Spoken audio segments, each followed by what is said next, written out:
बिस्मिल्लाहिर्रहमानिर्रहीम। Dear students, आज हम सियाको सबाक के हवाले से पैराग्राफ की तशरीह करने का तरीका पढ़ने लगे हैं। अगर आप लोग चाहते हैं कि 15 में से 15 नंबर आपके आए तो आप इन चीज़ों को फॉलो करें, इन हिदायत को जो मैं आप लोगों को बताने लगा हूँ।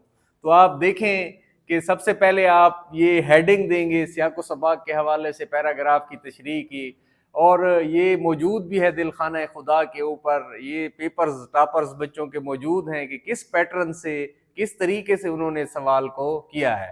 तो अब देखें सियाको सबाक के हवाले से पैराग्राफ की तशरीह। तो सबक का उन्वान जो है वो 1 नंबर का है और मुसन्निफ का नाम 1 नंबर का है। 2 नंबर ये है।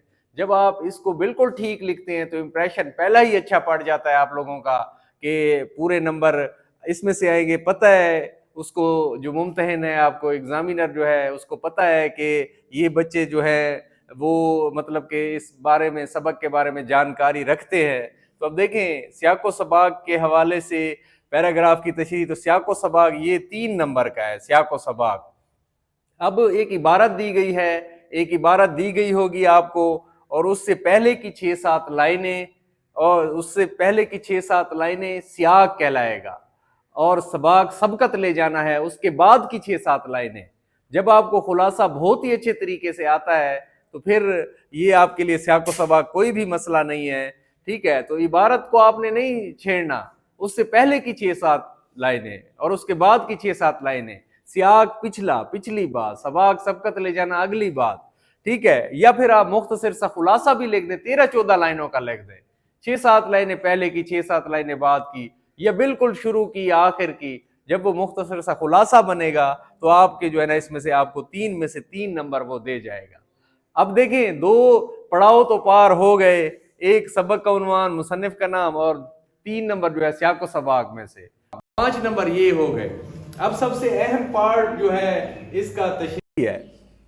तशरीह में आप मुसन्निफ के तारुफ के हवाले से या फिर उनके जो असलूब के हवाले से आपको 5-7 लाइनें इतनी बेहतरीन आनी चाहिए कि पढ़ने वाले के ऊपर पहला इंप्रेशन बहुत अच्छा पड़े। क्यों? क्योंकि first impression is the last impression. पहला तासुर ही आखिरी तासुर होता है, जिसकी बुनियाद के ऊपर वो आपकी किसी भी सवाल को देखता है या किसी भी जो है आपकी पेपर की प्रेजेंटेशन को देखता है, पे अपने जहन में ये तसव्वुर कर लेता है कि मैंने इसको फुल मार्क्स देने हैं, कितने देने हैं। तो इसमें फिर आपकी मेहनत भी काम आएगी। कैसे? कि जब आप बहुत ही अच्छे तरीके से सबक का खुलासा याद होगा, किताब में से याद होगा, ठीक है, हर चीज़ का उसका पता होगा, उसकी मारूजी का पता होगा, तो ये आपकी मेहनत है, लेकिन अब आपने उसको प्रेजेंट करना है। तो अब तशरीह के अंदर जो है ना 5-7 लाइनें उसकी बहुत ही खूबसूरत लिख दी। जैसे शिबली नुमानी है फ़र्ज़ करें, ठीक है, तो उनका शुमार नसर के अरकान खमसा में होता है, आपको पता है। ठीक है, वो तारीख़ नवीस थे, उन्होंने बहुत सारी खिदमात सर अंजाम दी, और फिर उसके अलावा जो है उनके अल-मामून, सीरतुन्नबी, अल-फ़ारूक, ये उनकी किताबें हैं। ठीक है, तो ये चीज़ें आप उनकी मतलब ज़िक्र कर देंगे। तो फिर उसके बाद अब आते हैं उस अहम पार्ट की तरफ कि उस पैराग्राफ की तशरीह कैसे करनी है। तो आप जब पैराग्राफ की तशरीह करेंगे, तशरीह को बढ़ाएंगे, ठीक है, तो ये पैराग्राफ है, पता है आपको कि 2 पैराग्राफ दिए जाते हैं और उसमें से एक अटेम्प्ट करना पड़ता है। 14 सबक हैं तो पहले 7 में से एक, ठीक है, और उसके बाद अगले 7 में से एक। पहले 7 में से खुलासा भी आ जाता है, तशरीह भी आ जाती है, अगले 7 में से एक खुलासा भी और तशरीह भी आ जाती है। ये कन्फर्म बात है। अच्छा, फिर सियाको सबाक के हवाले से थोड़ा सा एक मैं आप लोगों को थोड़ी सी बात बताना चाहूँ कि ज़ेर तशरीह इक़्तिबास सबक के तकरीबन कौन से हिस्से से लिया गया है। इसमें ये आप एक इम्प्रेशन डालेंगे, आपको पता है, ठीक है, तकरीबन का लफ्ज़ पूरा करता है क्योंकि थोड़ा सा ऊपर से हो, नीचे से हो, आखिर से हो, जिधर से भी हो। तकरीबन इब्तदाई हिस्से से, दरमियानी हिस्से से या आखिरी हिस्से से लिया गया है। फिर शामिल निसाब सबक जो है वो कारनामा इस्लाम से या मकालात शिबली जेल चहारम से माखूज है। ये अंदाज़ा लग गया कि आपको पता है कि भाई आपका सबक कहाँ से लिया गया है और इबारत कहाँ से ली गई है और इक़्तिबास से कबल मुसन्निफ कहते हैं। तो हर सियाको सबाक में ये आप लाजमी लिखेगा, इससे आपका एक इम्प्रेशन पड़ेगा कि भाई बच्चे को सबक के हवाले से मुकम्मल मालूमात हैं।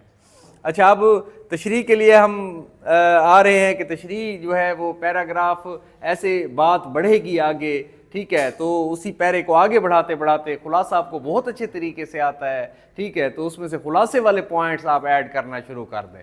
بچوں کو یہ ہوتا ہے کہ بھئی ہم خود سے لکھیں، تو بھئی آپ کی جو معلومات ہے یا رائٹنگ ہے یا نثر لکھنے کا سلیقہ ہے وہ آپ کا اتنا بہترین نہیں ہو سکتا جتنی مصنف کی زبان ہے، ٹھیک ہے، ان کا لکھنے کا طریقہ ہے، تو انہی کی طریقے کو، انہی کی باتوں کو، ان کے سٹائل کو، اسلوب کو آپ کاپی کریں، خلاصے والی چیزیں آپ آگے بڑھاتے جائیں۔ پھر اس کے بعد یہ ہوتا ہے کہ بچے ایسے ہی سمپلی لکھ دیتے ہیں اس کو، تو آپ نے سمپلی نہیں لکھنا، آپ نے اس میں کوئی قول، کوئی حدیث، ٹھیک ہے، کوئی اشعار ایڈ کرنے ہیں۔ محنت کے حوالے سے ہے تو بشر کو ہے لازم کہ ہمت نہ ہارے، جہاں تک ہو کام آپ اپنے سنوارے، خدا کے سوا چھوڑ دے سب سہارے، کہ ہیں عارضی زور کمزور سارے، اڑے وقت تم دائیں بائیں نہ جھانکو، سدا اپنی گاڑی کو تم آپ ہانکو۔ ہر 7-8 لائنوں کے بعد ایک بند لکھ دیا ہے، 7-8 لائنوں کے بعد کوئی قول لکھ دیا ہے، 7-8 لائنوں کے بعد کوئی حدیث لکھ دی ہے، 4-5 شعری حوالے لے گئے ہیں، ٹھیک ہے، یعنی 5-6 قول بھی آ جائے، حدیث بھی آ جائے، 4 شعری حوالے آ جائیں، ٹھیک ہے، اور 30 سے 35 منٹ کے اندر آپ نے اس سوال کو حل کرنا ہے۔ 30 سے 35 منٹ کے اندر آپ کتنی دیر میں اس کو، وہ 30 سے 35 منٹ میں کتنا کر جائیں گے پورا سوال سیاق و سباق سمیت؟ تو تشریح جو ہے آپ کریں گے تو 2.5، 3، 3.5، 4 پیج لکھ جائیں۔ دیکھیں 7-8 لائنیں ہو گئیں، پھر ایک بند ہو گیا، پھر 7-8 لائنیں، پورا صفحہ ختم، پھر اس کے بعد آگے ایسے آگے ایسے۔ تو یہ ایک طریقہ ہے، اور جب آپ اس کا مصنف کا اسلوب لکھتے ہیں، تعارف لکھتے ہیں، تو پرومیننٹ کر کے ایک سائڈ سے ایسے آتا ہے۔ وہ بڑے زبردست پیپر موجود ہیں جن کے 95+ مارکس ہیں، جن بچوں کے، ان کے پیپر موجود ہیں، اسی طریقے سے انہوں نے لیے ہیں۔ آپ نے سبق کا خلاصہ بہت اچھے طریقے سے یاد کیا ہوا ہے، آپ تشریح میں اس کو استعمال کر رہے ہیں، ٹھیک ہے، تو آپ کی ساری باتیں بھی ٹھیک ہیں، حوالہ جات بھی ٹھیک ہیں، اور مصنف کا تعارف بھی خوبصورت ہے۔ تو یہ ساری چیزیں، ساری باتیں جب آتی ہیں تو پھر انشاءاللہ دیکھیے گا آپ کا کتنا ہی زبردست یہ سوال ہوتا ہے، اور آپ کے پورے نمبر آئیں گے انشاءاللہ۔ اللہ حافظ۔